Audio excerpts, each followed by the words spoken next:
If you're feeling concerned about giving a performance review to an employee, don't worry, because you aren't alone. This video is for you. Hi, my name is Scott Morris. I'm the Chief HR Officer here at the University of Colorado Boulder, and in the next 5 minutes, I'm going to help you to make sense of the stuff that really makes a difference. It's the people, and HR is here to help you make a difference with each one of them.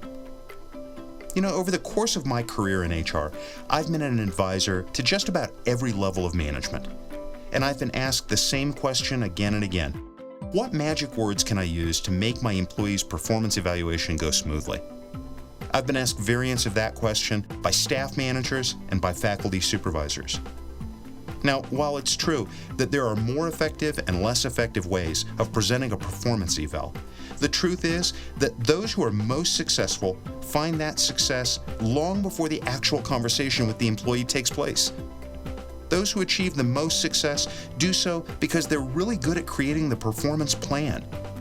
In fact, it's pretty clear that if a supervisor invests the time and energy required to have a great performance plan, and then spends the time throughout the year engaged in an ongoing conversation with her employee, the evaluation almost always goes smoothly, strengthens the working relationship, and requires very little effort.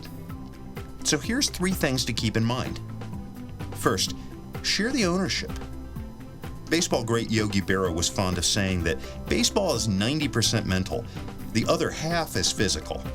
In the spirit of that idea, a great manager instinctively realizes that her mindset is almost everything in management. Are you the owner and the employee is just the worker? Or are you partners, co-owners who play different but equally important roles, both jointly invested in the outcome? The way that you think about your relationship with your employee will be either the root of your success or your future difficulty. As the boss, you'll always have the responsibility for making the tough calls about strategy and direction.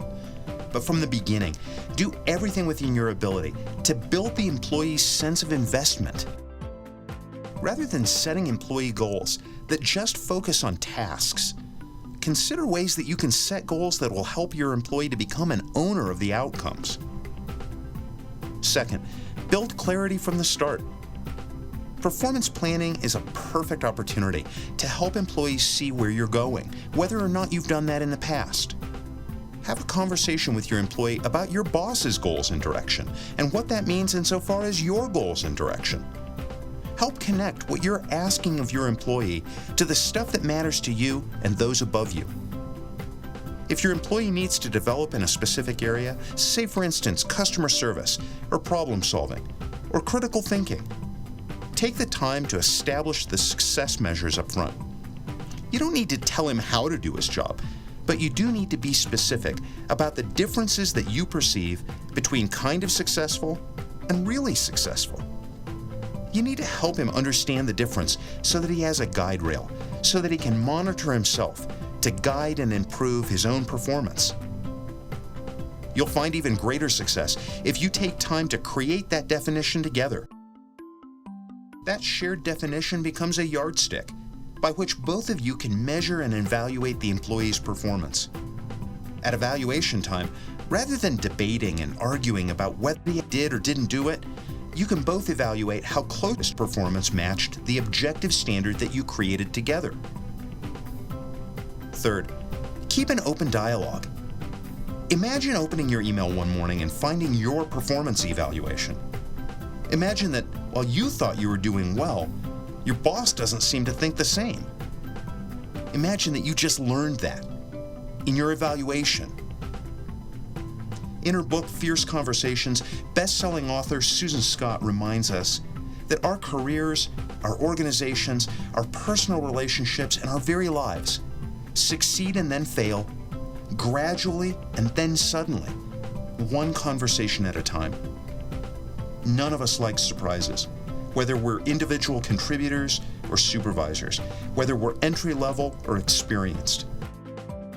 And the higher the stakes, the more we're going to hate that surprise if it's negative or if it conflicts with our own perception.